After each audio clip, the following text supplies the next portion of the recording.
What's going on, YouTube? It's Joey back with another first look GPP video for NFL Week 3 on Draftkings. In this video, I am going to go over some of my favorite stacks, some of my favorite lineup constructions, and some of my favorite ways to get leverage on the field in tournaments for week 3. But before we get into the video, make sure you are subscribed to the channel down below. It helps us out a lot, help us reach 300 subscribers. If you like the video, make sure you leave a like. That also helps us out a ton. And if you're interested, you could join our free Discord down below where we talk about DFS or fantasy football in general every single day. And if you want to listen to our full week 3 breakdown, that podcast will be out tomorrow on all podcast platforms at the DFS Dose. Links down below in the description.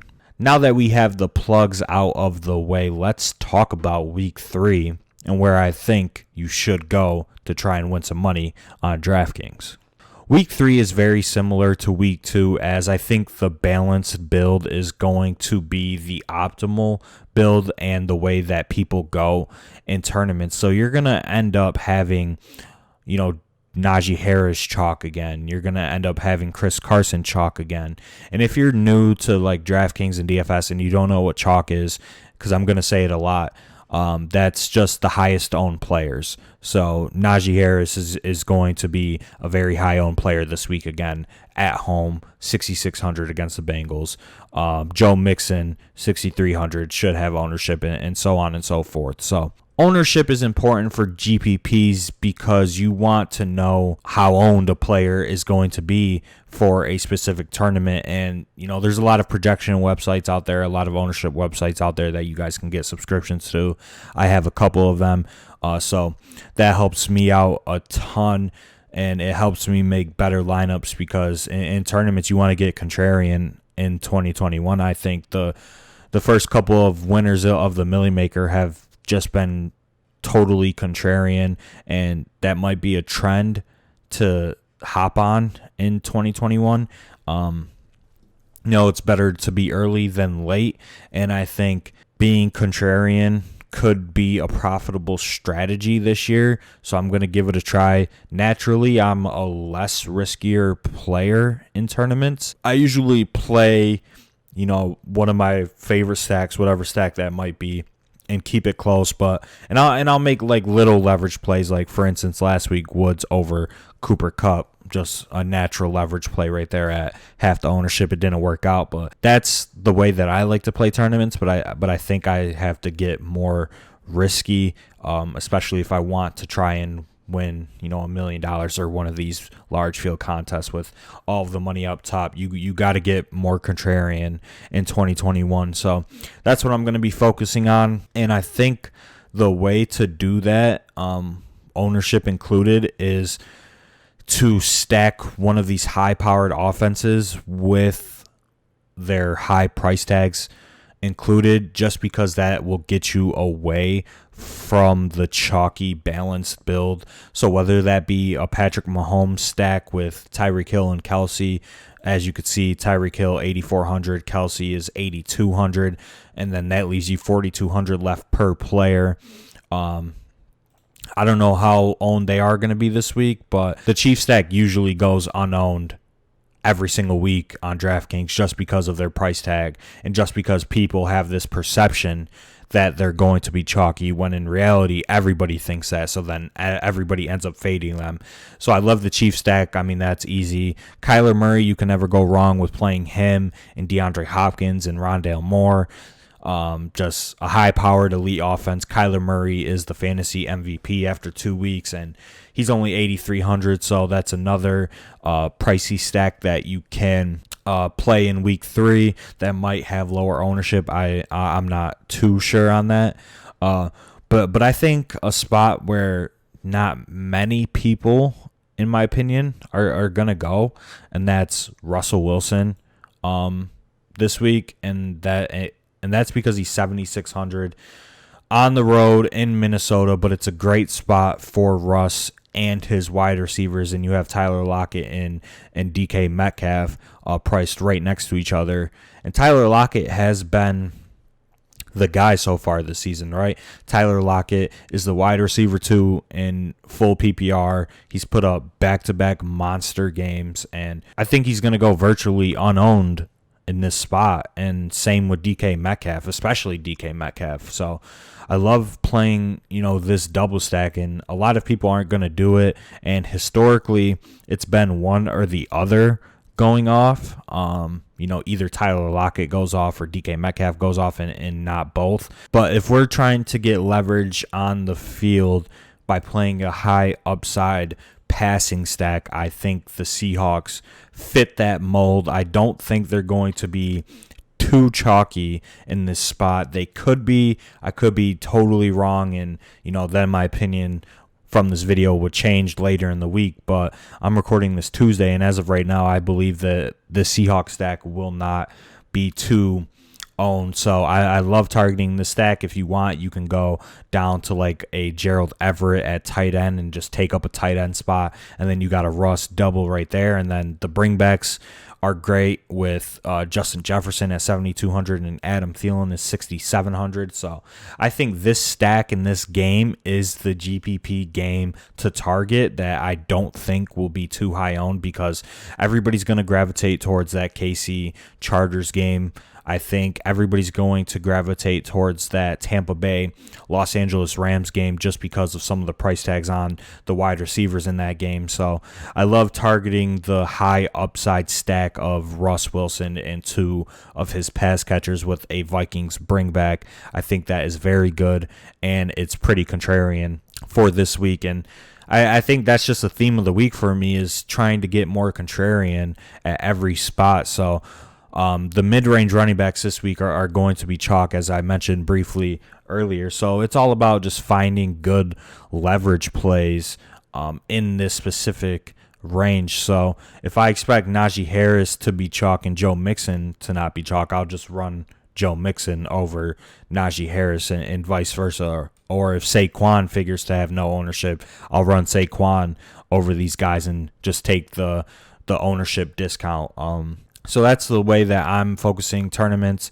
I think if you're playing a high upside double stack, you're going to have to pay down at running back. That's just naturally how your lineup should be built, in my opinion. If you're paying up for pass catchers, you obviously have to pay down at running back. And I mean, there's some good options with Sony Michel at 4,900.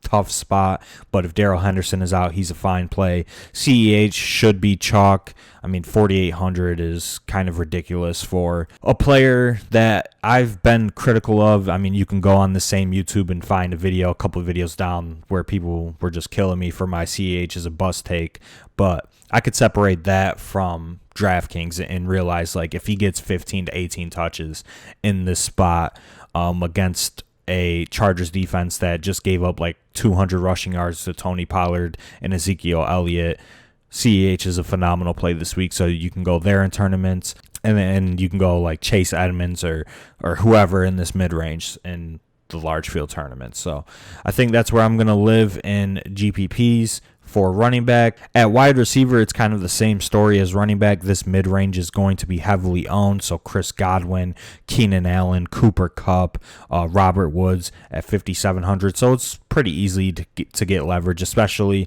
if you want to stack some different offenses besides those chalky offenses. Like, you can stack Lamar Jackson and Hollywood Brown. Like, I expect that to be unowned this week. And we know the ceiling that Lamar Jackson has, and Hollywood Brown has been fucking consistent ever since like week 12 or week 13 of last season. He scored a touchdown in like every game. He's the clear-cut number 1 option right now, in my opinion, on the Ravens offense. So I love Hollywood Brown.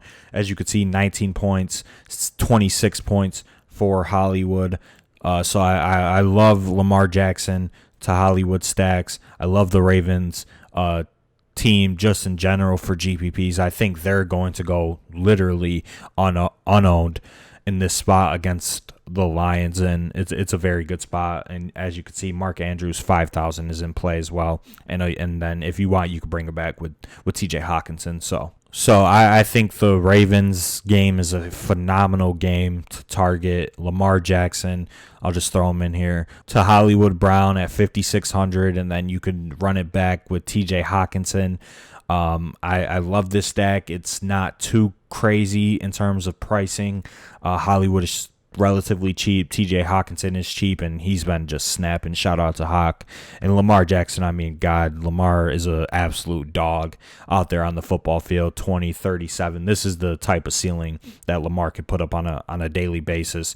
Just even with throwing one touchdown, like this rushing floor and ceiling is absolutely phenomenal. Like not too much needs to be said about Lamar Jackson, but yeah, this would probably be my favorite contrarian stack for this week, along with the Russ Wilson stack, and just kind of get away from like the chalky Herbert or the chalky Kyler or chalky Pat Mahomes. Like there's other great options, and I expect Russ and Lamar to be two quarterbacks that go unowned this week and provide the same upside as these top guys, and you're getting a little bit of a discount, which also is great as well. So to sum up my thoughts and just bring everything together, I think week 3 is a week where you go a little bit more contrarian, you get away from the chalk, and you take more risks. That's how I'm approaching tournaments, and I think we could see the trend from the first 2 weeks of the season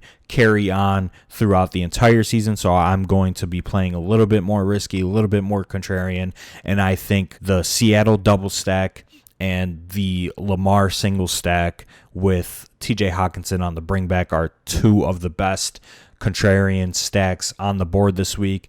And like I said, I could be wrong. These could not be contrarian at all, but I'm still going to run them in tournaments. And I know I only talked about Seattle and Baltimore, but there's still some other good spots to target.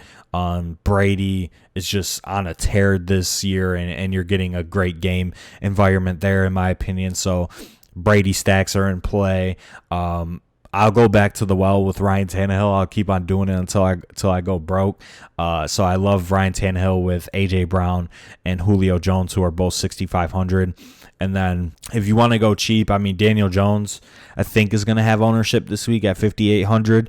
And then you could stack him up with Sterling Shepard, who I think could be a little owned just because he's been having a great start to the season with 19 targets, as you could see right here, and he's been playing pretty well. So there definitely are some other spots to target besides these, and you could definitely target those, but the Seattle and Baltimore stacks are two of my favorite stacks, and I definitely believe that one of these two stacks will win somebody $1 million this week on Draftkings. So that is going to be it for the video. Shout out to you if you stayed and watched the whole video. I really appreciate it.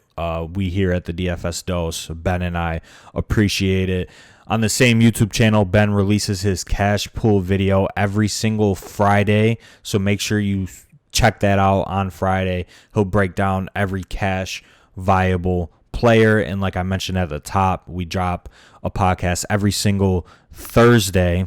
Make sure you check that out. The link for our podcast is in the description down below. Make sure you check out the podcast. It's pretty great. I think we have a good podcast, and you know, on this YouTube channel, people like to come at us just because we post like player clips and stuff, but the clips don't tell the full story. We're just trying to get people to go to the podcast, so make sure you check that out. It's a great piece of content to consume and to just have a good baseline of who's going to be owned and what the optimal build is going to be, and we don't put it behind a paywall like other providers. So make sure you check that out. And that is going to be it. I appreciate you guys for watching. Leave a like on the video, and I'll see you next Wednesday for the week 4 GPP breakdown.